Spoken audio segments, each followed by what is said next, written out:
Q&A just woke up on a Saturday. Had a little adult party last night. Just rolled out of bed with all kinds of sinus problems, but gonna knock out a Q&A this morning. And I have this shirt. A shout out to Infinite Edge Intensity. You can head over to his t-shirt shop. He's got some good t-shirts. Infinite Edge Intensity, one of my favorite sources for tees. I have about 5 of Elgin's t-shirts, so I don't get paid to say that. I just love them. I love them. So what's going on, guys? I'm going to run a Q&A today. If you have any questions, let me have it.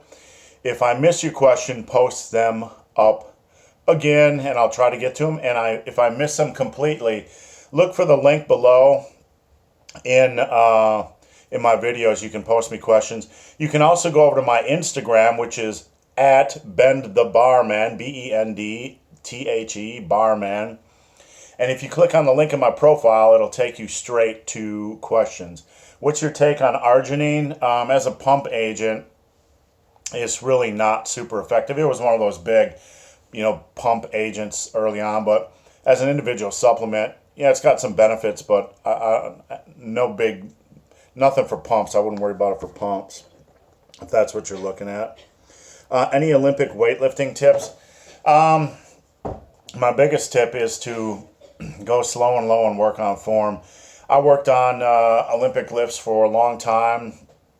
Just have fun with them early on. Don't pressure yourself. Try variations, hang snatches and hang cleans and all that kind of stuff. Just take some time to learn some of the variations and, work on form and just have fun with it early on. Try not to go too heavy. We have a lot of pressure when it comes to lifts, to try to go heavy right out of the gate like our heroes on social media, but just have fun with them until you can get a decent grasp of form. What do you think about Westside? Any powerlifting method is reasonable. I think Westside gets a lot of hype. That produces a lot of strong lifters. What I think about any system is that if a lifter is interested in trying that system, he should try it. But here's where I differ. If you find things about it you don't like, then change it. Because ultimately, very few of us are going to be world-class powerlifters.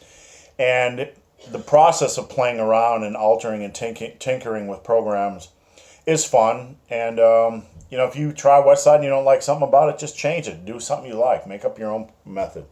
That's how the game works. All right, Damien says, squat 3 days a week. I used to squat 3 days a week, and the best thing to do is listen to your body rather than sticking to a program. There's a lot of programs out there that'll tell you, here's a set and reps. But I found, as someone that squatted 3 days a week for several years, that you have to be in tune with your body, and you have to stop on any given day when your body wants you to stop, and you have to go on any given day when your body wants you to go, and that's my biggest advice. How do you break a plateau on a 5x5 linear periodization? You get off linear periodization, because in my opinion, it's one of the worst types of progression you can use, and I've talked about that extensively in my videos, but don't use linear periodization. It works, but it's not the most effective method. Check out my book, Massive Iron, or just try to make every set count. Try to add reps to sets. You're going to plateau on linear periodization. It's just not a type of programming that is going to work for a lot of lifters for an extended period of time. You're going to tap out of that thing real quick. Thank you, Gadfly. I appreciate that. If I miss you guys' questions, just post them up again. Should a 40-year-old mess around with pre-workouts? Yeah, pre-workouts, they aren't just stimulants. Pre-workouts have a lot of good pump, products for pumps. Pre-workouts are much more advanced these days, and people tend to lump pre-workouts into the category that they are only like stimulants. They're only stimulants. But there's so many good pre-workout ingredients that are proven to help performance and energy and pumps and all these kinds of things. And for a 40-year-old guy that, might not be sleeping the best or might have hormonal issues, there are some really good pre-workouts out there that give me good, clean energy for the duration of a workout, and I really, I really enjoy them for that reason. So yeah, I would definitely try them. Just start with half scoops and see what you feel. Let's see, Michael says, can everyone build muscle at the same rate, or do some people have a disposition to build muscle mass more slowly and faster? That's a good question, but here's the thing. There's a lot of variables when it comes to the human body. We can't argue with that. We have different bone structures and leverages, and some of us are big boned, and some of us, have a greater, natural gift for strength. Some of us are just more gifted in some ways than others, but the reality is, if you're training properly and eating properly, there is no reason for you to be below 75% of the rate of somebody that's optimal. And that means like a lifter during their first year, if they're doing things properly, should and can gain about 16 pounds of muscle. If somebody has the worst genetics in the world, they could probably still gain 12 to 13 pounds of muscle. We're talking about somebody that is handicapped in many ways. The standards and the expectations have to be there, because there are a lot of guys that aren't building muscle out there right now, and it has nothing to do with genetics. It's just effort in the gym, and a lot of people just misinformed, not really sure how the muscle building process works. So expect a lot no matter who you are, and learn how to maximize your sets. If I missed your question, post it up again. How many sets on arms in an upper body workout? I personally don't do more than 6 to 7 sets a week for biceps and triceps. I don't like to overwork arms. The triceps get a lot of work. You can do more work for triceps in general. The triceps get a lot of work on your bench days and your shoulder days. I think they get more direct work than your biceps do on back day. Or with back work. But you can work your triceps harder than that if you want. You could go up to 10 sets per week. I don't like to overwork the biceps because I've just noticed that there's a lot of downsides. And they're a small muscle group, let's be honest. They're one of the smallest muscle groups in the body. If you want big arms, you got to really work your triceps. But, biceps, 6 to 7 sets a week max is all you really need. Can you make money out of powerlifting? Not really. You're not, even if you're an elite level power lifter. Where you make money in anything is by marketing and branding yourself, selling books, making YouTube videos that bring in a stream of income, selling training services, whatever. So you can't make money off of powerlifting, but you can make money off of doing this, and I'm a good example of that. Good afternoon. Divine says, I'm doing squats 2 or 3 times a week and 4 to 5 accessory exercise after. Is that overtraining? If you feel good and you're eating a lot and that feels good to you, keep doing it. Just know you have to stay in tune with your body. And if you start to pick up aches and pains, you need to adjust your program. Don't be stubborn. And when you start to get stronger, you're going to understand that a lot of, as you're stronger on your squats and your assistance work, you have to understand that as you get stronger, all this volume of work is probably going to start beating up your body. So you have to listen to your body and be willing to make changes. A lot of people start programs, but they're unwilling to make changes because it's like the Holy Grail. They have to stick to the program. The magic for advanced lifters or lifters that approach the advanced stage is that they learn how to adjust their program based on needs. So as long as you can do that, you're all good. All right, let's see. Tips for starting a gym. I've never started a gym, obviously, but I am in the business world. I've started up my own company, muscleandbrawn.com. It started as a blog and ended up with a supplement company, and I got books and all this kind of stuff. So I'm an entrepreneur in that sense. My side income, I've made like $3,000-$4,000 a month. But as far as a gym, you need to have a broad base of services and products, because gym memberships themselves aren't just going to cut it. You need to think upsells. You need to think classes. You need to think shake bar. You need to have people in there teaching boxing classes and all this kind of stuff. Upsells, spin classes, stuff people can spend more money on. to upsell them on things, protein powders and pre-workouts and stuff like that. You have to really think through your business model, because in businesses like that, upsells are everything. Once you get a customer in the door in any business, if you can get them to spend 5, 10, 15, 20 extra dollars while they're in the door and give them something that's of value to them, then you both are going to profit. What supplements would you recommend for strength and power for a power lifter?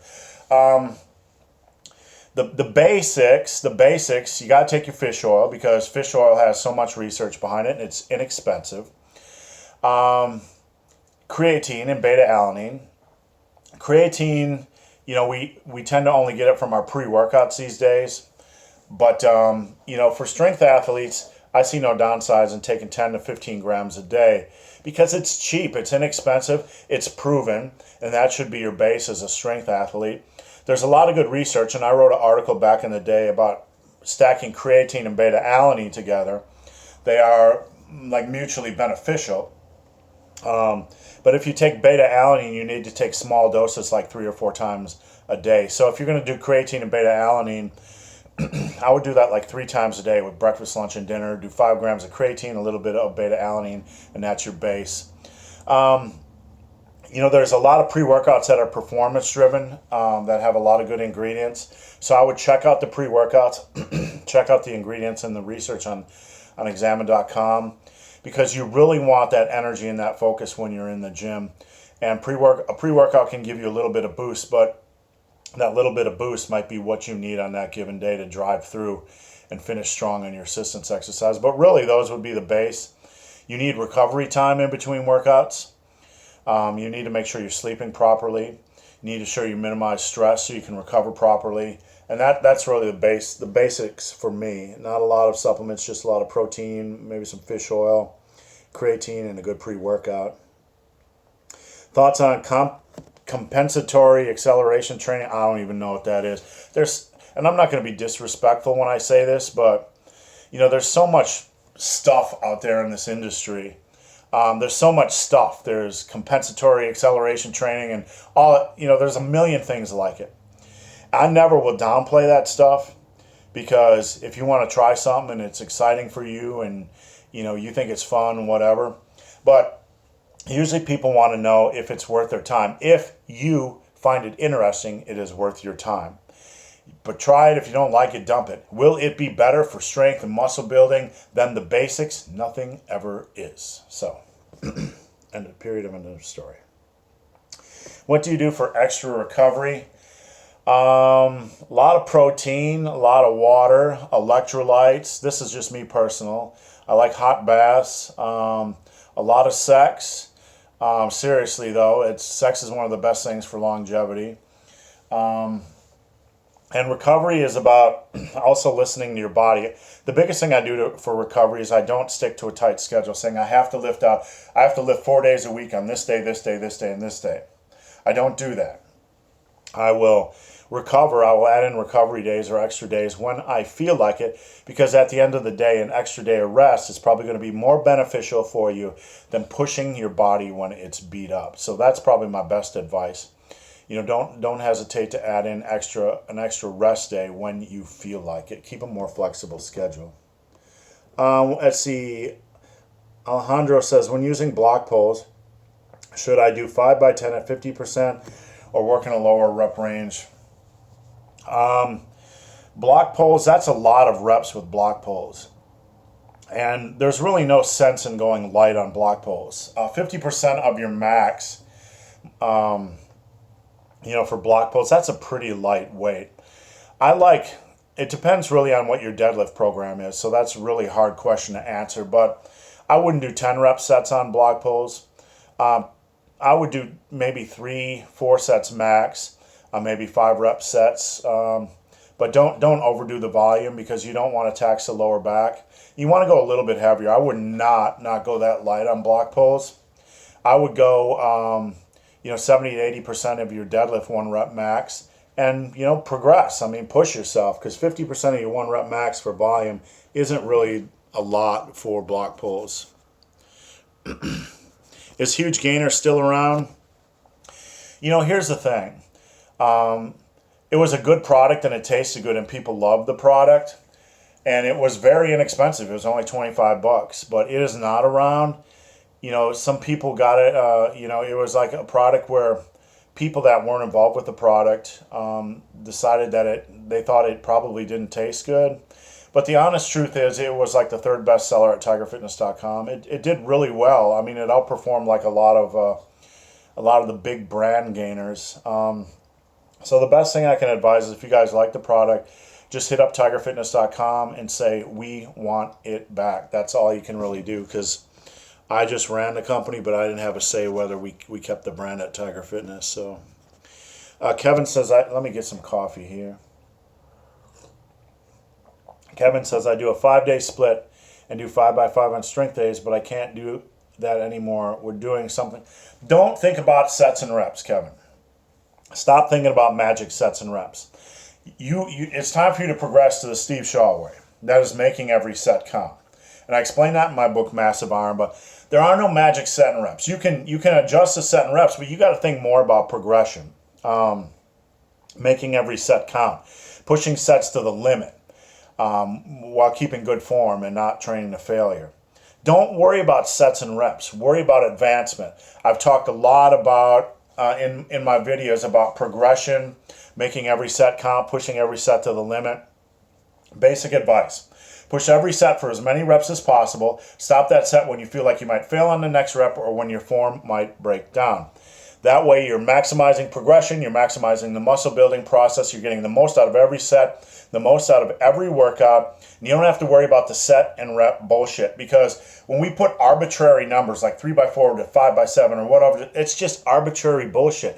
But when you go into the gym and you make every set count, guess what? That's not arbitrary. You have made the most out of that set, and you can walk out of the gym knowing you have maximized your training. So that's what I advise for guys the first 2 to 3 years of lifting to maximize their progress. Nothing is better than that foundation. I guarantee it. Excuse me. Let's see. Raphael says, after losing weight for a very long time, I'm close to my goal weight of 200 pounds. Great job. He started at 343.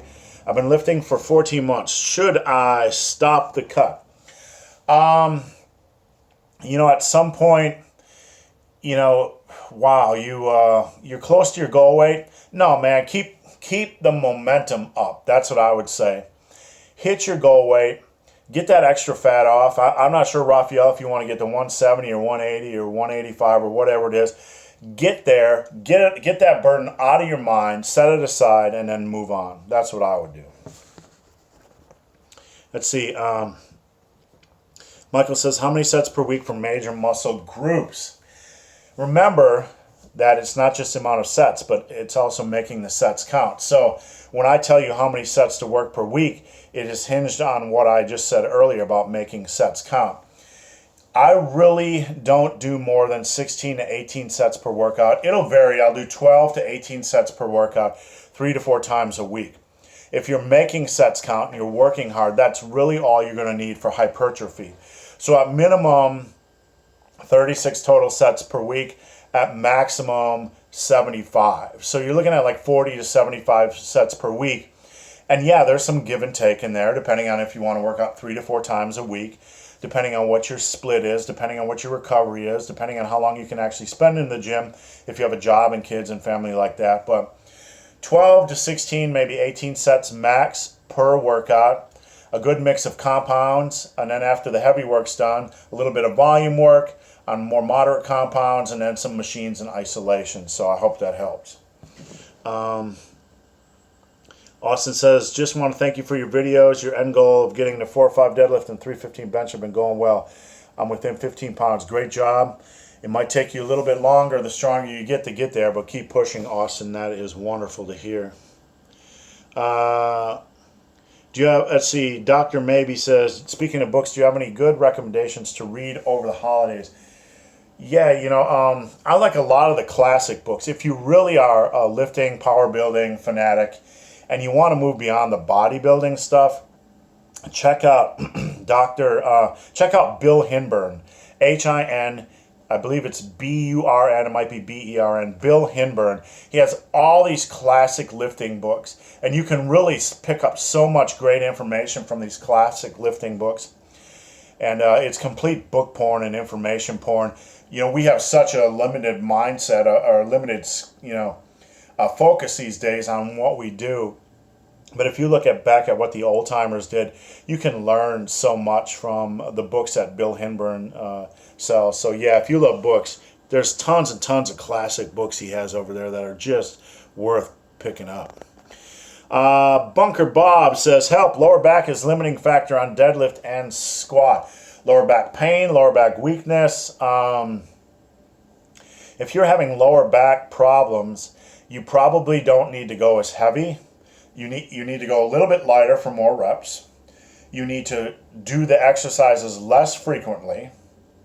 You need to really have somebody like me critique your form to make sure your form isn't the cause of you jacking up your lower back. And you need to do some lower back strengthening exercises. And if you're doing a lot of spinal flexion type of stuff for sit-ups and crunches, you need to stop all that and move on to planks. Do some core strengthening stuff like planks and ab wheel rollouts as well. That'd be a good starting point. I hope that helps. Stephen Brown says, dear kind sir, could you put together a program composed strictly of barbell movements? Just bought a rack. I've done it before. I've done barbell only movements. I can try to put together one this week for TigerFitness.com. I'm not sure if you guys follow my articles at Tiger Fitness. You can go to my Instagram page, and there's a link on my Instagram profile, Ben the Barman. If you click on the link in my profile, it has this menu, and you can click on my articles. And I'll try to put together a barbell-only workout this week. But if you guys want to go to my Q&A at Tiger Fitness and remind me, that would be cool as well. Are dumbbell flies bad for the shoulders? They can be. On flies, if you let the elbow go too far back, it can put a lot of extra stress on the shoulders. Flies also, I've learned personally that when you do them like this, you're going to hit your shoulders hard. I kind of drop them down like this. As I come down, I kind of sink my elbows down a little bit like this. And I find for my shoulders, they feel a lot better. They're not my favorite isolation exercise for chest. I just never have liked the way they felt on my shoulders. There's certainly adjustments you can make to help them feel better on your shoulders. I like cable crossovers better. I like pec deck better. I like push-ups as a finisher. I'd like to do, 2 minutes of push-ups or 2 sets of push-ups for as many reps as possible. I like that stuff all better than flies. But if you like flies, just don't focus on going so deep. And when you come down, let that elbow come down a little bit close to your body so it's more like at a 45-degree angle. And then when you come up, it feels better for me on my shoulders. So test that out and see what you think. Let's see. Naughty Jackal says, is your HML program good for overall strength and muscle gains? Yes, all my programs are good for strength and muscle gains. All my programs at their heart, at their core, at their essence, focus on making sets count. And they will get you as big and as strong as possible because I am a power builder and every workout I put is power building about strength and muscle. Kenneth said, I have a super manual labor intensive job. What should I do to help with recovery? I'm eating my face off and down to 3 days per week. I worked as a machinist for a while and man, I would have some physically intense days, lifting, running. You got to eat like a fool. You got to drink like a fool. You got to get your electrolytes in. You got to get sleep, plenty of sex, plenty of sleep. And you don't want to train too much.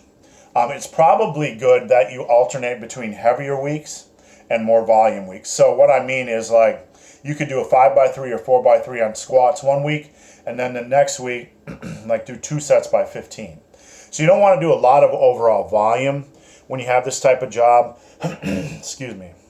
Still waking up over here. You don't want to do a lot of overall volume, but you want to start with a more moderate to low volume and then only add up volume as you feel your body can take it. Don't jump into a program where you're doing a lot of intense work. Start on the lighter set in per workout, 10 to 12 sets per workout, and then only build in as you feel your body can handle it. And I hope that helps a little bit. Let's see, Dalton. Uh, let's see, Chad, other than a bench and squat rack, what is something that is a must-have in home gyms? I bought, and this is a must-have for me, on eBay, you can find spin locks, spin lock dumbbells. Now you have your standard like 12-inch dumbbells, and they only hold like, I don't know, not a lot of weight. You want to get 18 to 20-inch spin locks because they can hold up to 200 pounds of weight, which will accommodate you as you're doing heavy dumbbell rows, or heavy shrugs or whatever. Get spin lock collars, spin lock dumbbell handles off eBay, a pair. I actually like to have 2 sets of spin locks, but I like to have a smaller set that I can use for, lighter weight like curls and stuff that I only need to change like 20 to 30 pounds. Because if you got a spin lock with 150 pounds and you're doing shrugs and then you have to break it down to like 40 pounds for curls, you're going to hate your life. So keep 2 sets of spin locks around and plenty of plates. That's the next best addition.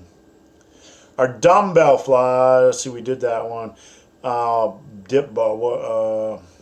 What do you do when you hit a plateau on bent over rows? I've talked extensively about plateaus. Most guys aren't hitting plateaus. Their standards and expectations are that they're going to continue with these great strength gains over time. Most people do not have plateaus. They have a patience issue.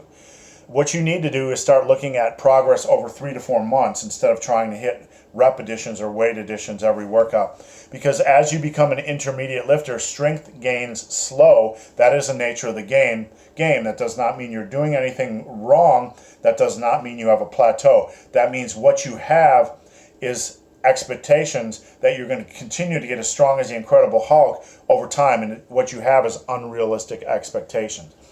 Now, if you truly are weak as heck on barbell rows, turn it over to volume. Do 4x10, 5x10. When you can do 4 or 5x10 with a given weight and it feels manageable, then add 5 pounds to the bar.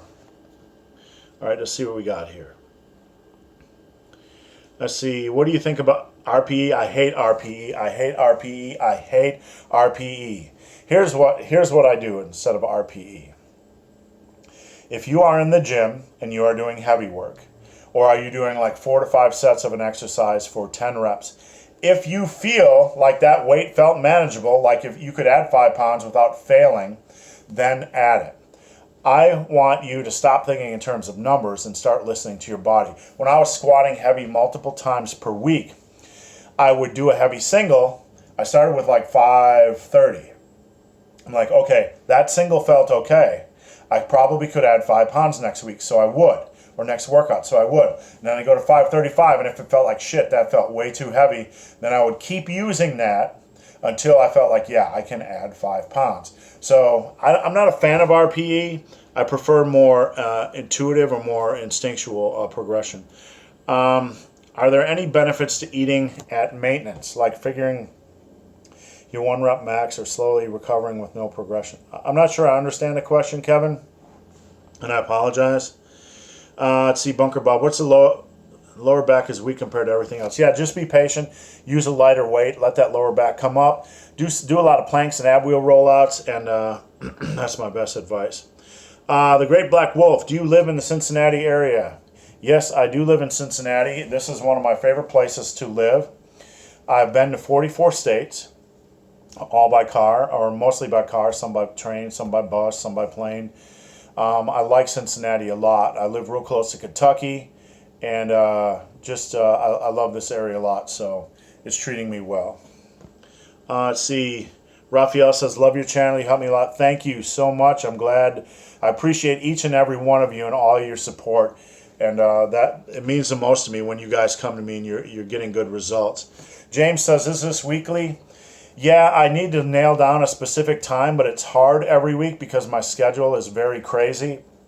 I try to do it on Saturday or Sunday morning after I get up around 9. The community tab on this channel, I'm going to start announcing a couple days earlier what time I'm going to do it. So keep an eye on the community tab on this channel.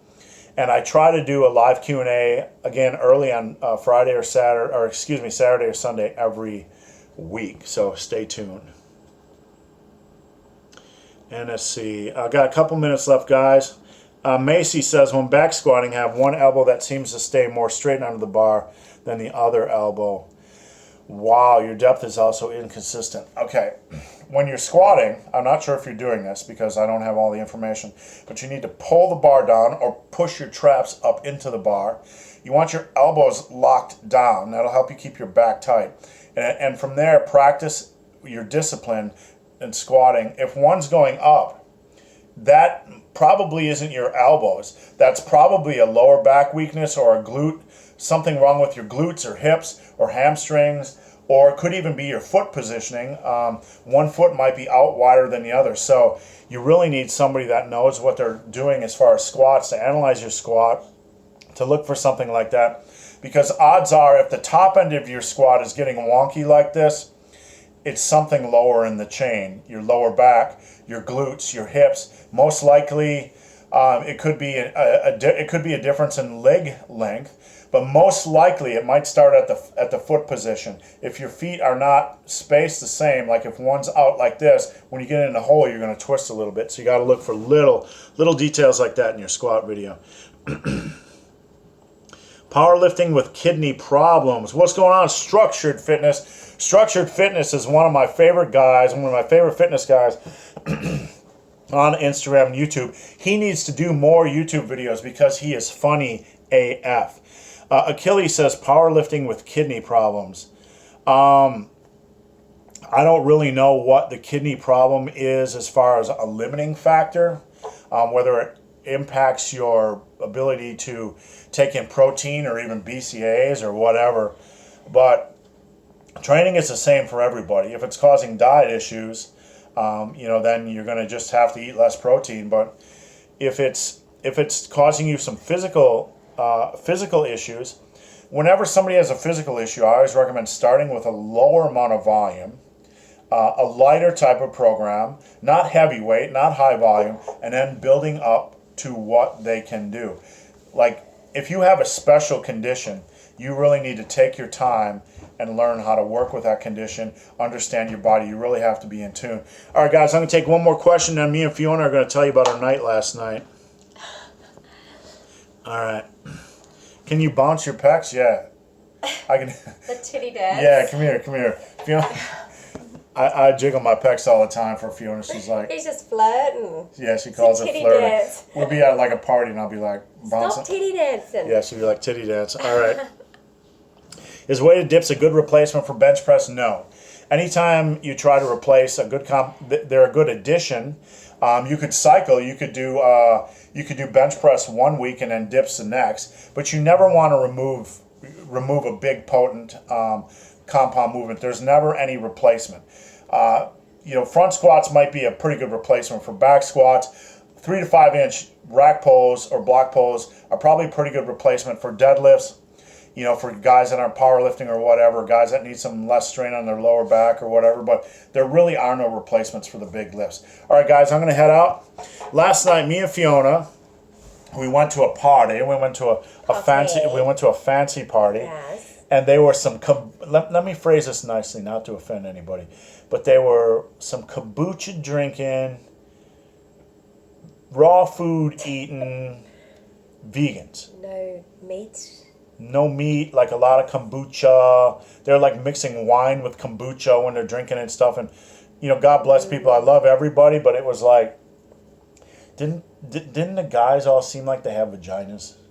They need to pick their balls up off the ground and put them back in their scrotum. Yeah, it was... It's not like drinking kombucha or being a vegan turns you into that. I'm not saying that at all, but this group of people last night, that's all I'm saying. The men there were like... Very feminine. Yeah, not that there's anything wrong with it, but it was like... odd. It was very odd. Just a unique crowd. All right, guys, thanks for watching this live video. If you have any questions or comments, again, check out the links at the bottom of my video or follow me on Instagram at Ben the Barman. Kombucha in Greek means penis. I don't know about that. I'll take your word for it. All right, guys. I appreciate you following. Thanks again for watching. If you've yet to subscribe to my channel, please do. I'd appreciate the support. So, guys, as always... Goodbye, sexy beast. Goodbye, sexy beast.